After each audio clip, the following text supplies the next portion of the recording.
Hello YouTube and welcome to my next video. Again, we're going to be talking about Vienna Ensemble Pro. I got a couple of comments asking me to kind of detail the setup of the software, which I kind of did in the last video, but not to a very kind of detailed level in terms of actually installing it. And you know, I must admit, when I first got it, it did take me a little bit of time to kind of work out kind of how to go about doing that. But what I would say is it's kind of like once you set it up, it's like, really, is that how easy it actually is? But yeah, so Vienna Ensemble Pro. So I've taken you straight to the VSL website. Basically, brief overview of it, really, I suppose, is that this software is incredibly powerful. It's way more powerful than, oh, I can just run plugins on another computer. You can use this in a variety of different ways, both creatively and it's just a way of maximizing your potential workflow. So essentially what I use it for is to speed up my systems and, you know, get some processing power back in my CPU. So you need to come to this website to buy the software. People are going to have all different types of reasons for using it. I personally, as I say, I will host pianos, kind of intensive string libraries, intensive cello libraries, things that were causing me issues on my current system. That current system, by the way, is a 2010 MacBook Pro running OS X Yosemite. I did not go to El Capitan, and I probably won't, mainly because I feel personally that I've maxed my system out. You know, we're coming up to the kind of 6-year mark. I don't want to push it any further and use up any more of my RAM on this system, so that's where this comes in.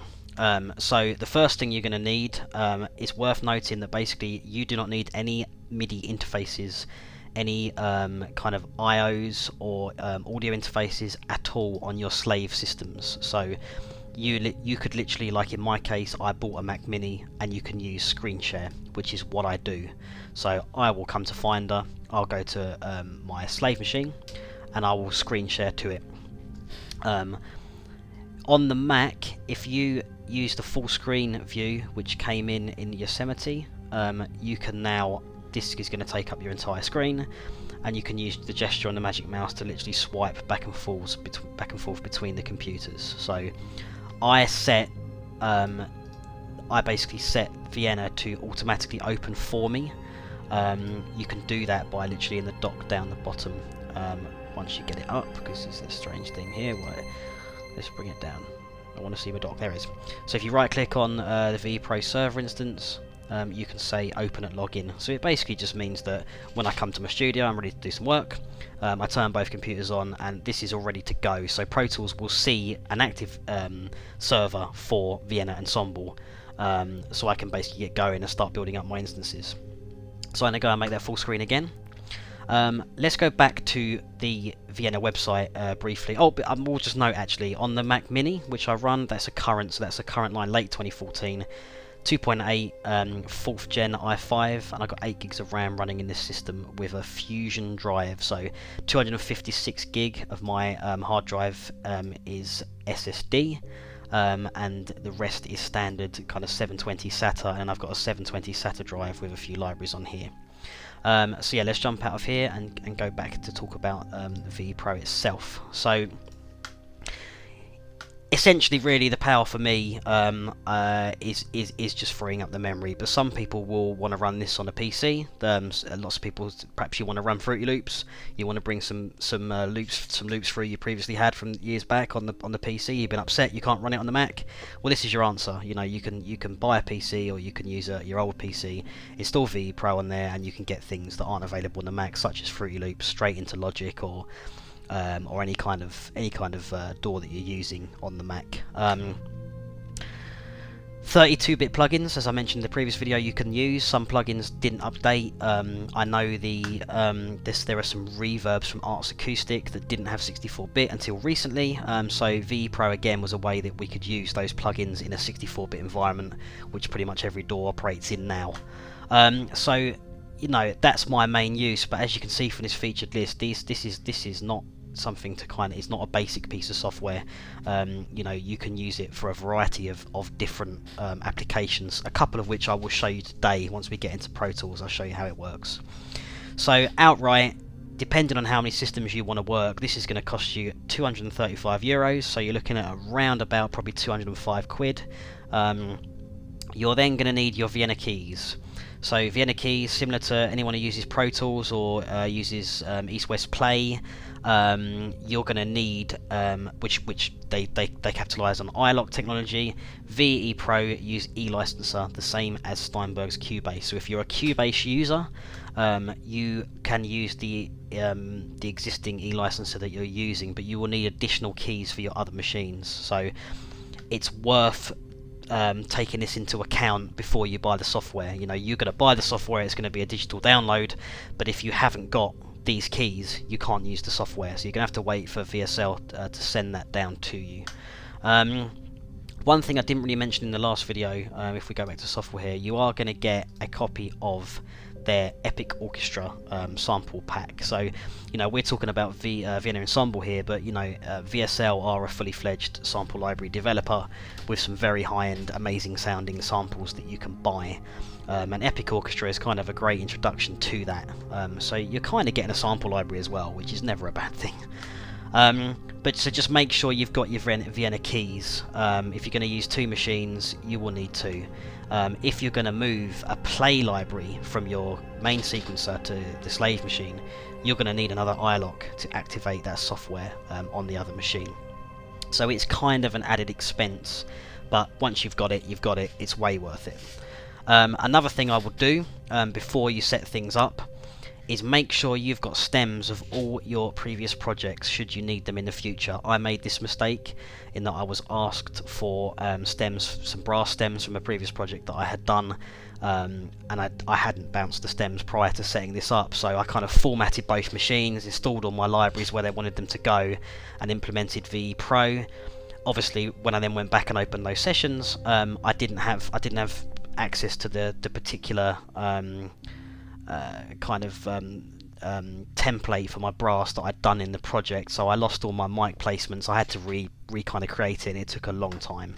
So make sure you've done your kind of back of your admin stuff in terms of your keeping your stems from your previous projects. Another thing I would do on the Mac, I just use stickies. Keep a list of which library is where. You know, there's nothing worse than kind of having to waste time trying to find a library. You know, where is it on my main sequencer or is it on my slave machine? And if you guys are going in for sort of 2 and 3 computer setups, that's going to be even more important for you. And name the computers appropriately so you know which server instance to get to. It will pick up the name of the computer in the networking as the actual computer name. So, you know, for me, for instance, I've got AE Productions WH1 Workhorse 1. That's what I've called it. When I get another Mac Mini, probably towards the end, probably 2016, that'll be Workhorse 2.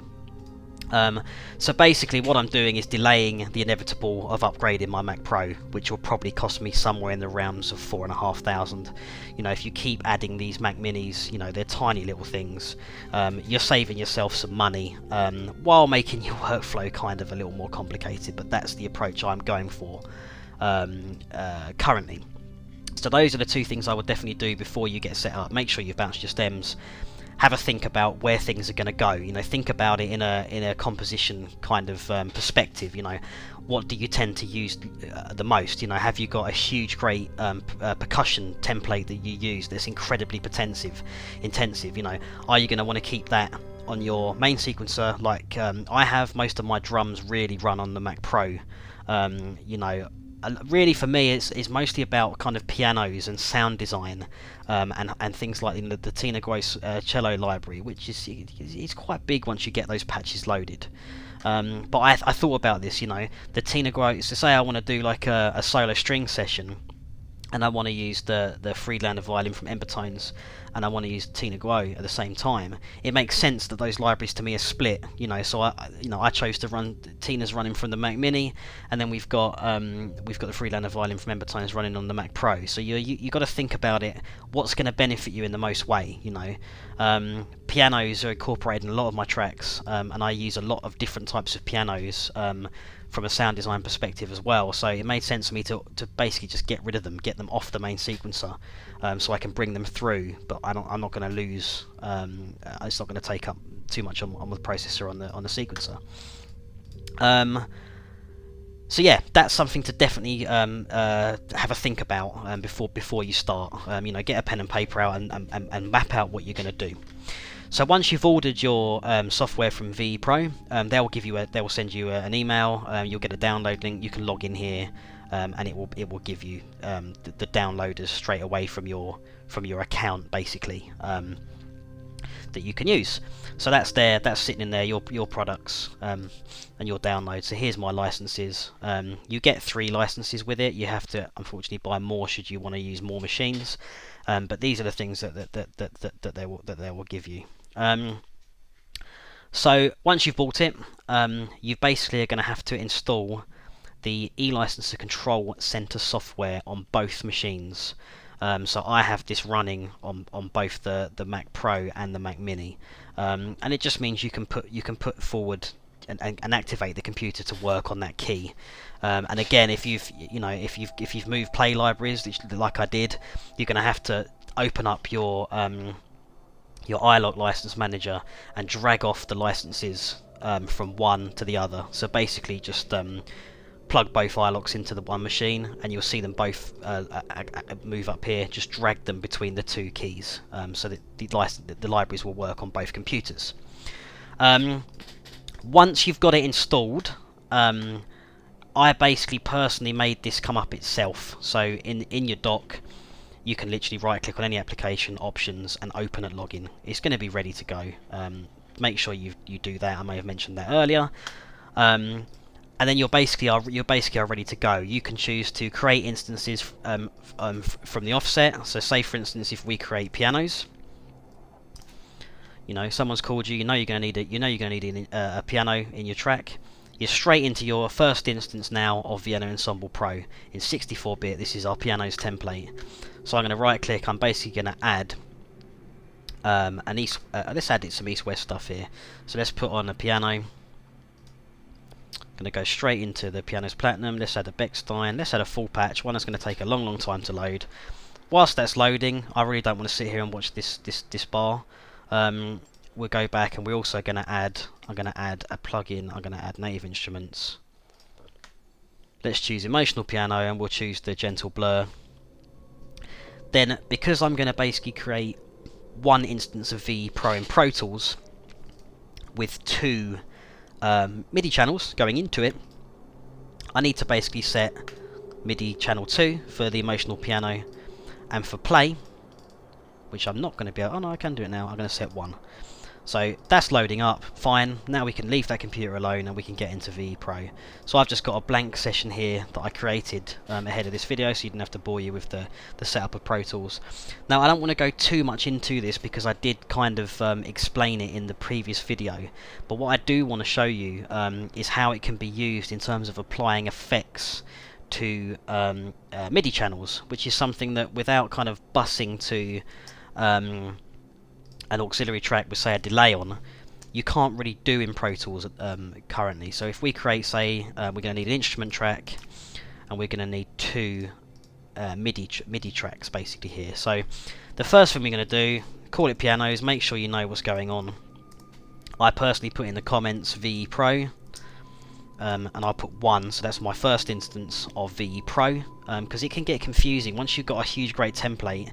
You've got all these MIDI channels which go into instances of Vienna Ensemble. You want to know which one it is. Just make notes as you go along, guys, or if you come back to a project in the future, it's a nightmare sometimes if you haven't arranged your session accordingly. It can be a nightmare trying to go in and delve out what you've done. So we're going to add an instance of Vienna Ensemble Pro. The audio input there, by the way, guys, that is all about sending audio out of. So whereas this is sending MIDI out, this is sending audio out. So it's gonna bring an input back into the computer. So basically, we could send a string section to a reverb in VE Pro, and then we can bring the audio in to an auxiliary track back in Pro Tools. So it's kind of like the analog way of working in terms of outboard. If you're thinking about traditional mixing, where you would do that, you literally would route through a patchboard your guitar, for instance, to a Lexicon reverb, say, and then you'd bus the reverb channel back to an auxiliary track at the other end of the board. That's kind of the same thing here, which actually I quite like. Latency here, this is your buffers. Generally speaking, leave it at 2. What it basically means is you're trading off CPU usage for latency in the tracks.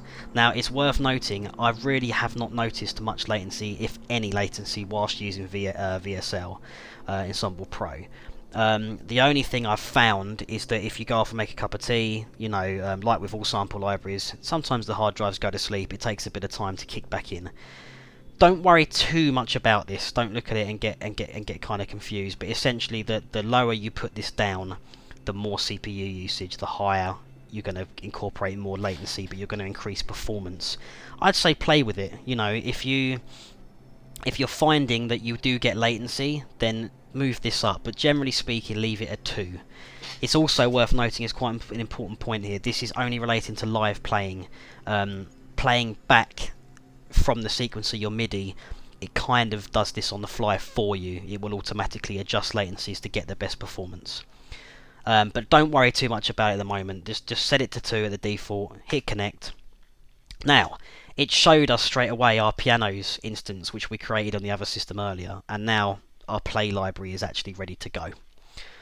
So all that time where you previously would have been sitting waiting for that patch to load, you now can actually, we're saving time while it's loading on the other computer. We're over here building our session. So I'm going to connect to the pianos instance, because that's what I want to show you guys today. Another thing you're going to need to do is route it. I know I showed you in the other video, but I'm going to do it again. So VE Pro instance 1. Now when I come on here, VE Pro instance 1 here, channel 1 and channel 2.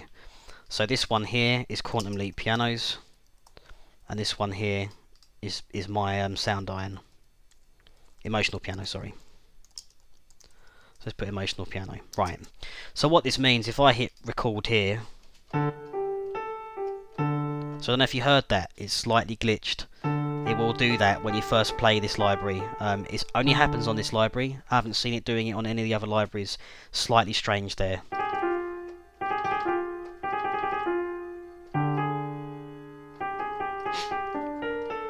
So yeah, that's your Quantum Leap piano.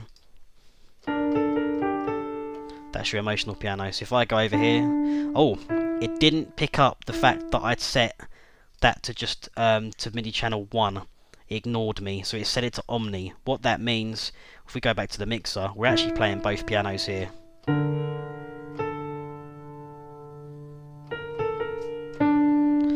Which is not, you might want that effect, that might be something you want to do, but that is not what I personally want at the moment. So we need to go into the play engine, set it to MIDI channel 1.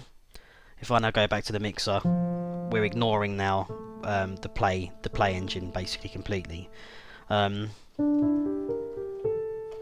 So yeah, one thing I want to show you, this is going back to the effects part of it, and some of the power I found in VE Pro.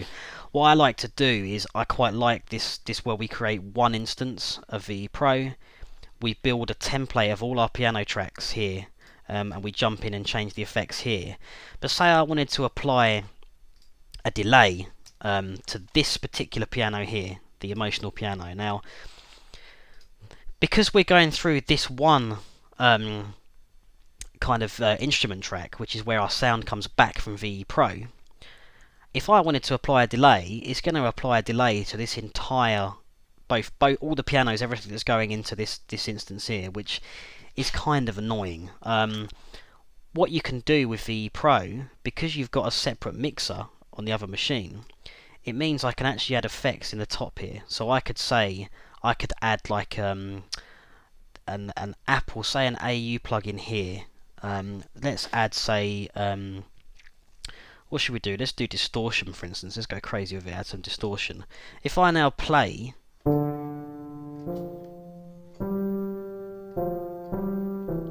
we're adding distortion here to this piano. Echo distortions.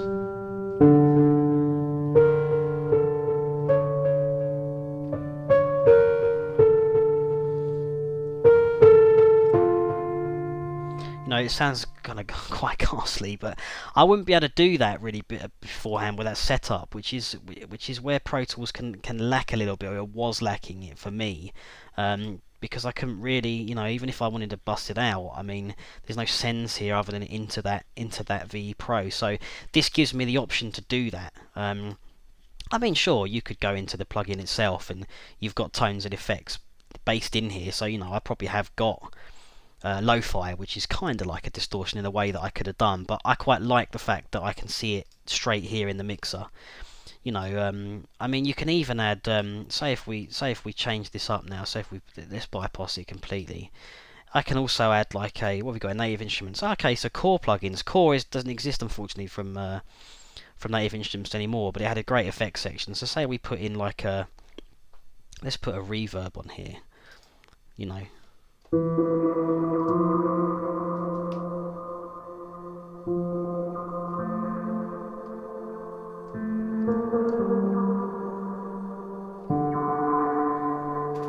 So suddenly we're using VE Pro really as like a, not only is it hosting our software, our plugins, but it's actually become almost like an instrument of its own. If I take this bypass off now, I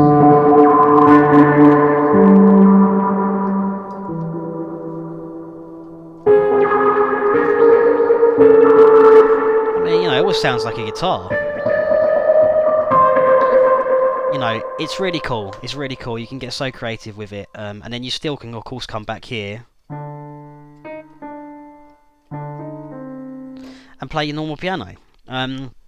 So it gives you that flexibility, which I really did want to cover in this video as like an add-on to the other video that I did. Other than that, like I say, I mean the Quantum Leap play, it's happened again. I don't know if you heard it there. It delayed slightly when I first came back to the plugin. It doesn't do it once you start playing.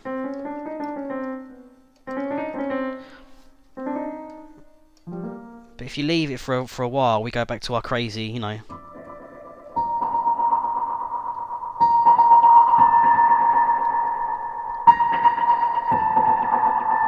It's very cool. I mean, you could even, what does this sound like, you know?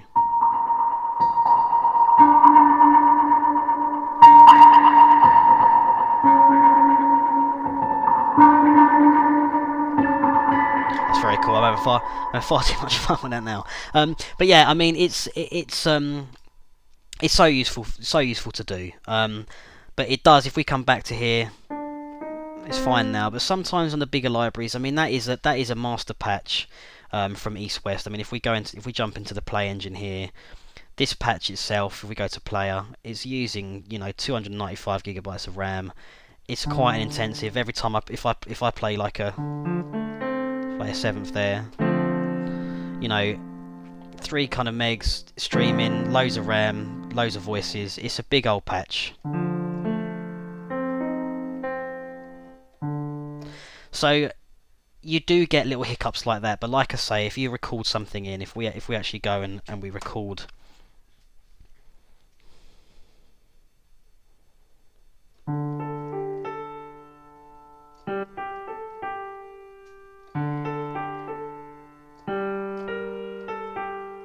so that actually jumped in there, you know, it still had a jump in the live playback. So that's where perhaps when we set this instance up, you know, currently it's telling me that I've got, you know, some latency here. So maybe actually I need to actually bring this down, you know, and try and reduce the latency. It's going to take more of my CPU, but perhaps for that particular patch I do need to do it. But if we play this back,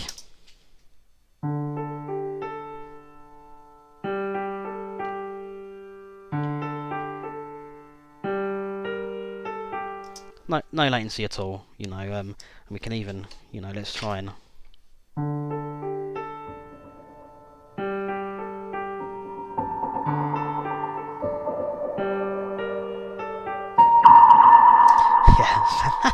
I like it. Anyway, so yeah, it's even then I quite like this sound. I might save this down, you know, and you can do that. You can choose to kind of save these instances. You don't have to delete them. You know, if you like a particular sound you've got, then keep it. But yeah, I hope you guys will kind of continue following the videos. I think it's really useful for me to document what I found, and I hope it's useful for you. And I hope this kind of answers some questions in terms of the setup between the two. It really isn't too complicated. You've just got to make sure that obviously sharing is enabled on both your Macs, especially for not Bluetooth, especially for the screen share. If you don't want to have to get another monitor, it didn't make sense to me. You just got to make sure that that's enabled on the Mac itself. As I said in the previous video, you've got to make sure your network's good and it's dedicated and it's fine. You've got to make sure you've got enough e-licenses and iLocks to deal with the licensing side of your licenses and the security around them. And that's basically it. In terms of getting it going to a basic level. Sure, it's huge. If you got into a 5.1 mix or a 7.1 mix with audio channels coming in all over the place in different returns, because you can do that. Where we've got here like a master bus out 1 and 2.